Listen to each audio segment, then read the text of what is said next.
Hey, old Stafford G on one of the beaches of Miami Beach. I don't know what I was able to find such a wonderful place. My South Beach I am in between location wise.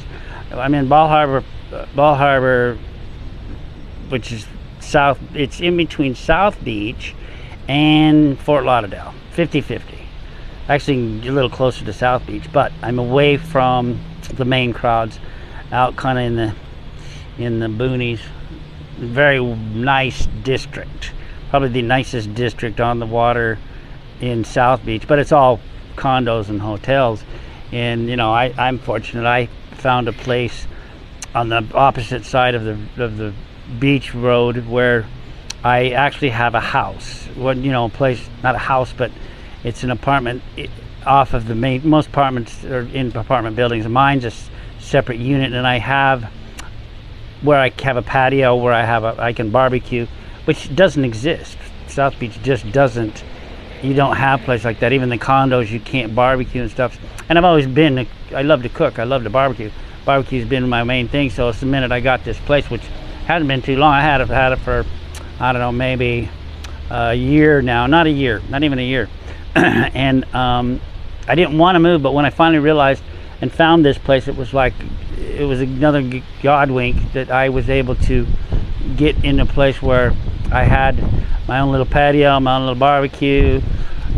I cranked my stereo. I mean, Jesus Christ, most places, if you turn your stereo up, somebody's going to be pounding on your floor. But so I want to talk this video about doing things that you do as sports. I made a big mistake, and I didn't look at it as a mistake at the time because I was an avid golfer. I golfed and could play golf. We played golf, daily, several times a week, and I just loved the sport as a something that I enjoyed doing and loved it. It just drove me nuts because it's hard to get good at golf, and why we don't know. But ask Tiger Woods. You peak for a while, and then all of a sudden you can't get it back no matter what you try to do. And anyway, so I got in the industry, and that after doing it, running the pro shop, working in the pro shop, turned it into a job. And the job was I was around golfers all day, which was something where I realized golfers are not nice people. They're very demanding. They want things certain ways. They want to get on tee time when they don't have a tee time.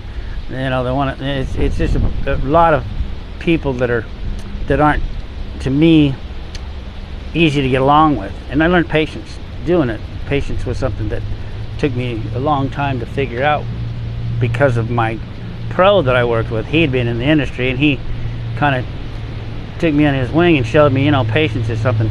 I got to show you this real quick. That boat going out. Look at that damn thing. Patience is something where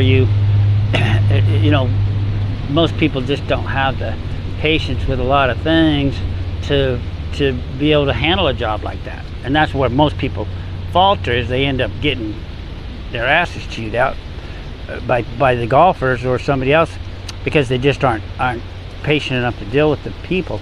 And something that I truly loved became something that when I was done at the pro shop, and I usually would get off like 2 in the afternoon because the pro would come in and he'd take over, and I would leave and go home and go fishing, go hiking, go anything, but I didn't golf. I quit because I was surround golf so much that I quit golfing, and it ruined that for me for a while. And once I quit at the golf course, then I got it back with it. But it was something, it's like people that teach skiing. I love skiing with passion, and it's something. Don't teach what you enjoy doing and make it your job, because then it becomes something that you hate or have a adverse side effect to. So it's kind of crazy, but the whole thing that's what I ended up dealing with, was a lot of say, let's get away from this mess and go do something that I wasn't anything to do with golf, and that was it really did kind of ruin it for me.